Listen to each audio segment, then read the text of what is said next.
एकंदरीत तुमच्या नाराजीच्या चर्चा समोर येत आहेत आणि तुम्ही भाजपच्या वाटेवर देखील असलेला आहात, काय सांगाल एकूणच?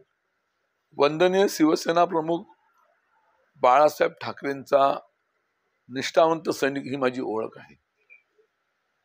आणि आज आपण विधानसभा निवडणुका 24च्या पराभवाला आम्ही सामोरं गेलेले आहोत। ते दुःख, ती खंत, त्या वेदना माझ्या सकट माझ्या मतदारसंघातल्या अनेक पदाधिकाऱ्यांना आणि आम जनतेला आहे। आणि पराभवाचं ही खंत असताना भविष्याचं शिवसेना मार्गक्रमण आम्ही या ठिकाणी करतोय। आता तुमच्या सर्वांच्या माध्यमातून मला समजतंय की मी नाराज आहे, मी भाजपच्या वाटेवरती आहोत, शिंदे गटाच्या वाटेवरती आहोत। तसं काही नाही। मी माझ्या मतदारसंघातल्या विविध रोजच्या कार्यपद्धतीवरती माझं मार्गक्रमण सुरू आहे। आणि म्हणून अशा तऱ्हेच्या ह्या बातम्या निश्चितपणे अफवा आहेत असं माझं या ठिकाणी आपल्या माध्यमातून मला संपूर्ण आमच्या जनतेला आणि शिवसेनेला सांगायचं आहे। हा निष्ठावंत सैनिक बाळासाहेबांचाच राहणार याबद्दल कुठची माझ्या मनामध्ये शंका नाही। भाजप तुम्ही म्हणत की अफवा असेल म्हणून इतर पक्षांमध्ये खास करून भाजप म्हणून काही ऑफर आहे का, अशा सुद्धा चर्चा लागलेल्या पाहायला मिळतात। आता पिकल्या आंब्यावरती दगड कोणतरी मारतात ना, तशा तऱ्हेचा प्रयत्न भाजपचा असेल, अन्य कोणाचा असेल, तो त्यांचा प्रयत्न असेल। भाजप नेत्यांनी देखील म्हटलं की राजन साळवींचं आमचं स्वागत आहे, राजन साळवींचं। तर शिवसेनेच्या नेत्यांकडून देखील म्हणणं आहे की राजन साळवी जर आले तर आमच्याकडून स्वागत आहे। ते भाजप पक्षांच्या नेत्यांचं मत असेल। काल शिंदे गटाचे आबिटकर देखील तसंच म्हणाले की जर राजन साळवी येणार असतील तर आम्ही त्यांचं नक्कीच स्वागत करू। म्हणजे कोणी आले तर जे कोणी येतील त्यांचं आम्ही सगळ्यांचं स्वागत करू। कसं आहे, पक्षात येणाऱ्या माणसाचं प्रत्येकाचं स्वागत करणं हे प्रत्येक पक्षाच्या प्रमुखाचं कर्तव्य असतं। त्या भावनेने त्यांच्या त्या भावना असतील, परंतु निश्चितपणे या संपूर्ण मतदारसंघामध्ये असेल, जिल्ह्यामध्ये असेल, कोकणामध्ये असेल, ज्या पद्धतीने मी संघटन कौशल्याने काम केलं त्या कामाच्या पोचपावतीवरती त्यांच्या त्या अपेक्षा असतील। साहेब, शिवसेनेचे खासदार नरेश म्हस्के असे म्हणाले की शिवसेना उभाटा गटाचे सर्व आमदार जे निवडून आलेले आमदार आहेत किंवा जे नाराजी माझी आधी उभाटा नाही आहे, उद्धव बाळासाहेब ठाकरे असं आमचं पक्षाचं सुंदर असं नाव निवडणूक आयोगाने आम्हाला दिलेलं आहे। तर उद्धव बाळासाहेब ठाकरे शिवसेनेचे म्हणजे आमदार आणि माजी आमदार हे सुद्धा आता शिवसेनेत येण्यास इच्छुक आहे असं नरेश मी आपल्याला सांगितलं। प्रत्येकाचं ते वैयक्तिक मत असेल, पण माझं मत, माझ्या भावना ह्या तुम्हाला सांगितलेल्या आहेत। माझ्या मतदारसंघातल्या आमच्या अनेक पदाधिकाऱ्यांच्या जनतेच्या भावना महत्त्वाच्या आहेत। या बाबतीमध्ये याच्या आधी सुद्धा अनेकदा चर्चा झाली।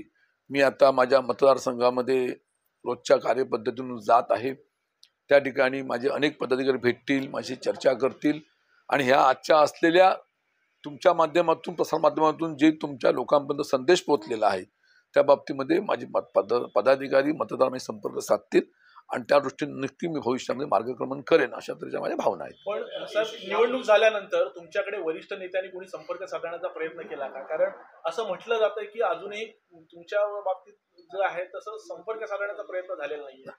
पराभवानंतर शिवसेनेचे पक्षप्रमुख उद्धव ठाकरे साहेबांनी मुंबई मातोश्री या ठिकाणी सर्व आमच्या पराभव झालेल्या उमेदवारांची मीटिंग घेतली होती। त्या बैठकीमध्ये एक कशा तऱ्हेने पराभव झाला, त्याची कारणं काय, त्याचं आत्मचिंतन त्या ठिकाणी करण्यात आलं आणि त्या दृष्टीने योग्य त्या सूचना त्या ठिकाणी आम्हाला देण्यात आलेल्या आहेत। आणि म्हणून त्या पद्धतीने वरिष्ठ असा तोच आमच्या दृष्टीने महत्त्वाचा आहे। तुमच्याशी भाजपकडून संपर्क झालेला आहे का? म्हणजे तुम्ही मगाशीच बोललात पिकलेल्या आंब्यावर कोणीतरी दगड मारतात, दगड मारण्याचा प्रयत्न करतो तो आंबा खाताना खाली मिळतो ना, तो त्यांचा प्रयत्न असू शकेल, पण माझ्याशी कोणताही संपर्क आतापर्यंत झालेला नाही। यापूर्वी एसीबीचा ससेमिनार तुमच्या मागे लागलेला होता, आता विधानसभा निवडणूक सुरू झालेल्या आहेत, पुन्हा एकदा एसीबीच्या माध्यमातून चौकशी होऊ शकते अशा स्वरूपाची सुद्धा बातम्या समोर येतात। नेमकं याच्यावर अपडेट पुढचं काय आहे? अँटी करप्शन ब्युरोची चौकशी माझ्या कुटुंबाची सुरू होती। आम्ही त्या बाबतीमध्ये उच्च न्यायालयामध्ये धाव घेतलेली आहे। उच्च न्यायालयामधला जो निर्णय हे आता सुटीनंतर अपेक्षित आहे आणि त्यानंतरच्या काळामध्ये त्यांचा काय प्रयत्न असेल मला माहिती नाही आहे, परंतु आमच्यावरती टांगती तलवार आहे हे मला निश्चित माहिती झालेलं आहे। आगामी काळात म्हणजे तुमच्याशी वरिष्ठांकडून चर्चा म्हणजे निवडणुकीनंतर विशेषतः तुमचा पराभव झाल्यानंतर अनेकांनी स्थानिक पदाधिकाऱ्यांनी शिवसेनेच्या राजीनामे दिलेले होते. जिल्हाप्रमुखांच्या राजीनाम्याची देखील मागणी केलेली होती. त्याची दखल काही वरिष्ठांकडून घेण्यात आली का?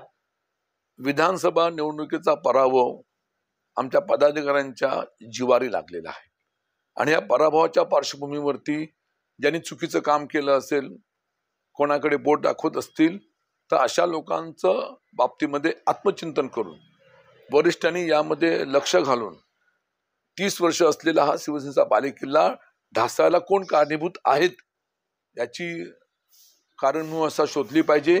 आणि ज्यांनी ही परंपरा असलेली शिवसेना उद्धव बाळासाहेब ठाकरेची पक्षाची परंपरा ही खंडित केलेली आहे आणि दुर्दैवाने समोरच्या विरोधी पक्षाच्या उमेदवाराला मदत केलेली आहे, ह्याचा कुठंतरी त्यांनी सर्वे केला पाहिजे. आणि सर्वे करून अशा असलेल्या व्यक्ती निघाल्या तर त्यांच्यावरती योग्य ती कारवाई केली पाहिजे.